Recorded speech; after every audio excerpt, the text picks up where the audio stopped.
Hello teachers, Deepti here. Hope आप लोगों ने क्वेश्चन पेपर बनाना शुरू कर दिया होगा। यस, तो अभी मुझे आपको एक क्वेश्चन करना है। अगर एक ही क्लास में दो सेक्शंस है और वो दोनों सेक्शंस में अलग अलग टीचर है, या फिर एक ही सब्जेक्ट में दो टीचर्स या तीन टीचर्स है, फॉर एग्ज़ाम्पल साइंस का है तो फिज़िक्स, केमिस्ट्री, बायो, अगर एसएस है तो हिस्ट्री, जियोग्राफी, ऐसे पार्ट्स है, राइट। तो उसके लिए आपने क्वेश्चन पेपर बनाने के लिए एक ही डिस्कशन करके एक फॉर्मेट में एक ही टीचर ने अपलोड कर दिया, बना दिया। ओके, नाउ सेकंड टीचर को अगर क्वेश्चन पेपर देखना है, अगर उसमें कुछ एडिटिंग करना है, चलो ऐड हो गया, एडिटिंग नहीं करने की ज़रूरत पड़ी, बट जब स्टूडेंट्स रिस्पॉन्सेस दे देंगे, at that time the teacher wants to know कि उनके बच्चों ने क्या लिखा है। यस, उनको खुद वो टीचर को भी करेक्शन करना होगा। तो उसके लिए एक फीचर है एडिंग अ पार्टनर। अगर एग्ज़ाम्पल मैंने एक फॉर्म बनाया है जिसमें मेरा कोई दूसरा टीचर भी कनेक्टेड है ये फॉर्म के लिए कि उनको भी चेकिंग है या तो फिर उनके भी इसमें क्वेश्चंस है, तो वो टीचर को यहाँ पे देखना है, तो मैं वो टीचर को भी यहाँ पे ऐड कर दूँगी। ओके, तो ये फीचर आपको मिलेगा सेटिंग्स में एट दिस प्लेस। जैसे ही आप 3 डॉट्स पे क्लिक करोगे तो यहाँ पे एक ऑप्शन आएगा ऐड कोलैबोरेटर्स। ओके, तो ऐड कोलैबोरेटर्स पे जैसे ही आप क्लिक करोगे एक छोटा सा विंडो आएगा। तो वो विंडो में आपको इन्फॉर्म करना है, आपको मेल आईडी देना है, जिसका भी जो भी टीचर है उसको आपके साथ ऐड करना है उनका। ओके, तो उसके लिए यहाँ पे आपको आईडी लिख देना है। तो मैं यहाँ पे आईडी लिख देती हूँ ये। ओके, तो ये आईडी हो गया। नाउ अभी एक ऑप्शन अभी दे के रखा है एडिटर। तो अभी फर्स्ट टाइम जब कर रहे हो तो एडिटर ही आएगा, फर्स्ट सेकंड टाइम करते हो तो एक दूसरा भी ऑप्शन आता है, but that is not important just now to understand. ये मैंने इनको दे दिया editor and then notify people, मतलब अगर मैंने यहाँ पे उनको ऐड किया है तो बाद में उनको एक इन्फॉर्मेशन मिल जाए कि मैं उनको ऐड कर रही हूँ। इस तरह से एडिटिंग के लिए भी एडिटिंग यहाँ पे एडिटर दिया है, तो वो एडिट भी कर सकता है प्लस वो रिस्पॉन्सेस भी चेक कर सकता है। ओके, और किसके लिए, कौन से फॉर्म के लिए है वो यहाँ पे आ जाएगा। मैंने अभी फॉर्म का कोई नाम नहीं दे के रखा है तो वो अनटाइटल्ड फॉर्म है। ओके, और अगर मैं चाहूँ तो उनको कोई मैसेज देना चाहती हूँ साथ में, तो मैं यहाँ पे दे सकती हूँ demo file example, sorry demo file. Okay, इतना करके एंड जस्ट मुझे यहाँ पे सेंड कर देना है, दिस वन सेंड। ओके, तो अब क्या हुआ, मेरा ये जो फॉर्म है वो मैं भी बना सकती हूँ आगे। अगर मैं चाहूँ तो इसमें कोई क्वेश्चन कर सकती हूँ, ऐड कर सकती हूँ, डिलीट कर सकती हूँ, मार्क्स का चेंजेस कर सकती हूँ, कुछ भी कर सकती हूँ। और मैंने जो सेकेंड आईडी ऐड किया है वो भी इसमें कुछ भी एडिटिंग चेंजेस करना हो तो वो कर सकते हैं। प्लस जो रिस्पॉन्सेस है, तो जो रिस्पॉन्सेस आ जाएंगे तो रिस्पॉन्सेस का भी वो व्यू कर सकते हैं, चेकिंग कर सकते हैं। Okay, this much is for adding a collaborators, एक को टीचर को ऐड करना। Okay, now one more question.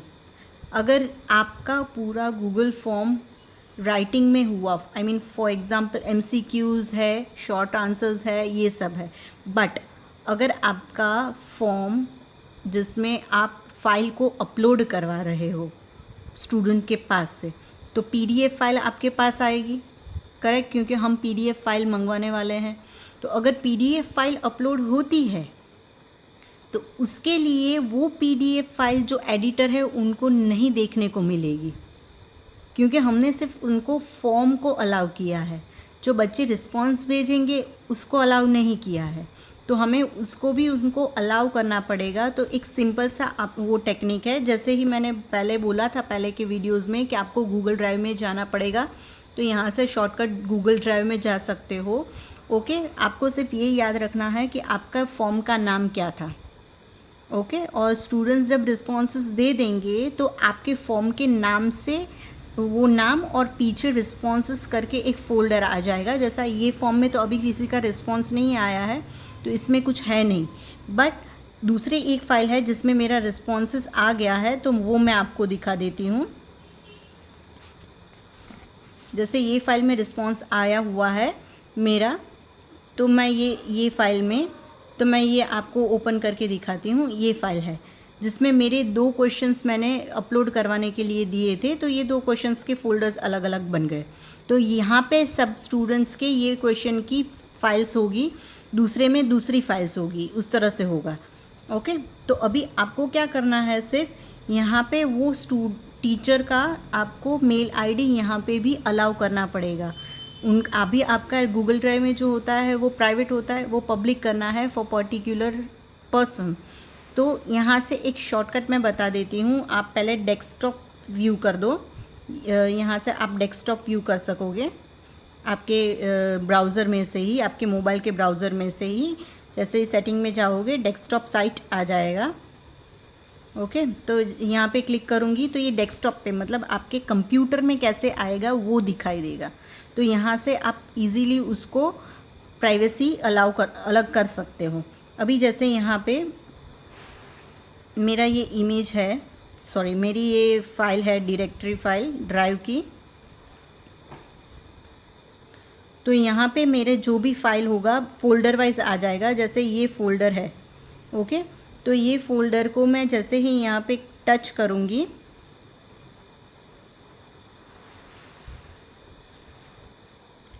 Constant touch करके रखना है, तो ऐसा होगा। अगर आप आपके लैपटॉप पर से कर रहे हो तो राइट क्लिक करके भी कर सकते हो। वहाँ पे एक ऑप्शन आ जाता है शेयर का, शेयर, तो ये आपको शेयर कर देना है। शेयर करने के बाद जिस किसी को भी, जो आपने फॉर्म में, गूगल फॉर्म में जो टीचर का रखा है, वो फॉर्म में यहाँ पे वो टीचर का नाम, ईमेल आईडी को ऐड कर देना है। ओके, वो ईमेल आईडी को मैंने यहाँ पे डाल दिया एंड देन सिर्फ उनको सेंड कर देना है। यहाँ से सेंड कर दूँगी तो उनके लिए भी ये जो पर्टिकुलर फोल्डर है वो विजिबल हो जाएगा। तो टीचर वहाँ से डायरेक्ट एक्सेस, फॉर्म में से ही बच्चों का PDF फाइल एक्सेस कर सकेगी। Okay, this much is there, but now one more thing, मैंने एडिटिंग के लिए उनको दे दिया, बट उनके गूगल ड्राइव में तो वो होगा नहीं, तो वो कैसे दिखेगा उनको? तो उसके लिए आपको यहाँ पे आपका जो भी फाइल है उसकी लिंक, जैसे हम बच्चों को लिंक शेयर करेंगे ना, तो वैसे ही टीचर को डायरेक्ट वो एक बार लिंक शेयर कर दो आप यहाँ से। और ये जो लिंक है, ये लिंक कॉपी करके आप जो टीचर को एडिटर बनाया है उनको सेंड कर दो, तो वो लिंक से फाइल ओपन हो जाएगी उनको और वो एडिटिंग भी कर पाएंगे।